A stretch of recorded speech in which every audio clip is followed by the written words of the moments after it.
मानिकराव कोकाटे पर कार्रवाई के संकेत। विधानसभा अध्यक्ष राहुल नार्वेकर की महत्वपूर्ण जानकारी। मानिकराव कोकाटे का मंत्री पद और विधायक पद दोनों ही खतरे में है। इस संदर्भ में जो नियम है वे भारत निर्वाचन आयोग ने भेजे हैं। अदालत की आधिकारिक प्रति प्राप्त होने के बाद 7 दिनों के अंदर नोटिफिकेशन जारी कर उचित निर्णय लिया जाएगा। निर्वाचन आयोग द्वारा बनाए गए सभी नियमों का पालन किया जाएगा। यह जानकारी विधानसभा अध्यक्ष राहुल नार्वेकर ने दी। राष्ट्रवादी अजित पवार गुट के विधायक और कृषि मंत्री मानिकराव कोकाटे फिलहाल मुश्किल में फंसे हुए हैं। मानिकराव कोकाटे का मंत्री पद और विधायक पद दोनों ही खतरे में है। 1995 में कागजातों में फेरबदल और धोखाधड़ी के आरोप में मानिकराव कोकाटे को नासिक जिला न्यायालय ने 2 साल की सजा सुनाई है। मानिकराव कोकाटे और उनके भाई सुनील कोकाटे को 2 साल की कारावास और 50,000 रुपए जुर्माना की सजा सुनाई गई है। इसके साथ ही अब महाराष्ट्र विधानसभा के अध्यक्ष अड राहुल नार्वेकर ने मानिकराव कोकाटे पर कार्रवाई किए जाने के संकेत दिए हैं। सामना करना पड़ा था पाकिस्तान से जब मुकाबला था।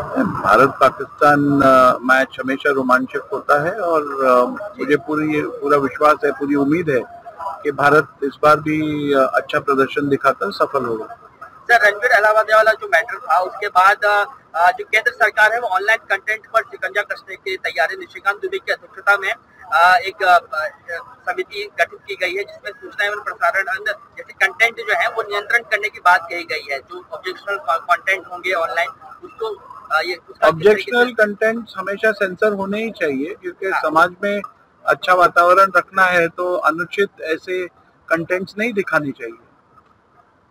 सर, आज जो बैठक हुई है, बैठक में सलाहकार समिति की बैठक थी, क्या कुछ सर चर्चा की गई है? 3 तारीख से लेकर 26 तारीख तक अधिवेशन होगा और इस अधिवेशन में बहुत महत्वपूर्ण विषयों पर चर्चा होगी। ये निर्णय आज बीएसी के मीटिंग में हुआ है।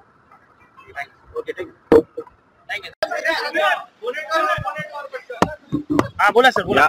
या संदर्भात जे नियम आहेत ते इलेक्शन कमिशन ऑफ इंडियानी या संदर्भात ज्या नियम पाठवलेले आहेत त्या सगळ्यांचं पालन करून योग्य निर्णय घेतला जाईल। या संदर्भात मी आपल्याला एवढंच सांगू इच्छितो की जे नियम आहेत त्याच्या अनुषंगाने कोर्टाची अधिकृत प्रत ही प्राप्त झाल्यानंतर 7 दिवसात नोटिफिकेशन जे काढण्याची अट आहे त्याचं पालन केलं जाईल। आपण याबद्दल निश्चिंत राहा।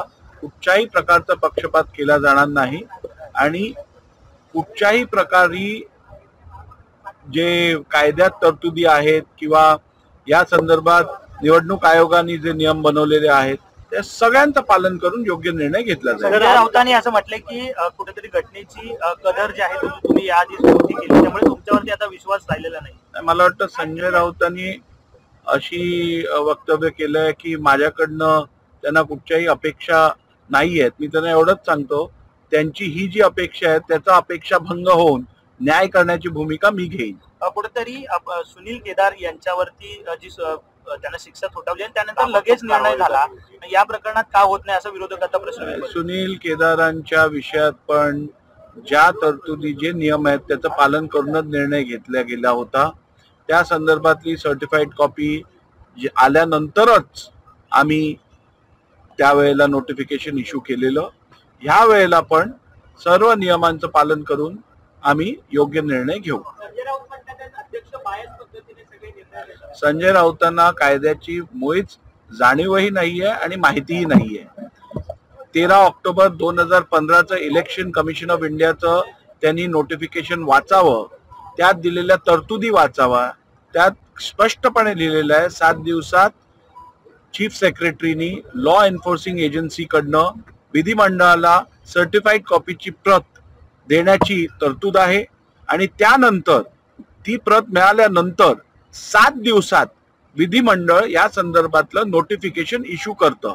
आता या सगळ्या नियमात संदर्भात मी काय तुम्हाला चॅनलवरती सगळी माहिती देऊन काय कामाचं नाही। ज्याला माहिती हवी असेल त्यांनी या प्रत याची वाचावी आणि मग त्यांना स्पष्टता मिळेल। सुषमा अंधारेने सुद्धा तुमच्यावर टीका केली आहे। सुषमा अंधारे या अंधारात आहेत, त्यांना या संदर्भातली कुठचीच माहित नाही। तर दुसरीकडे आज कामकाज सल्लागार समितीची बैठक पार पडलेली आहे, कितीपर्यंतचं अधिवेशन असणार, कसं असणार आहे?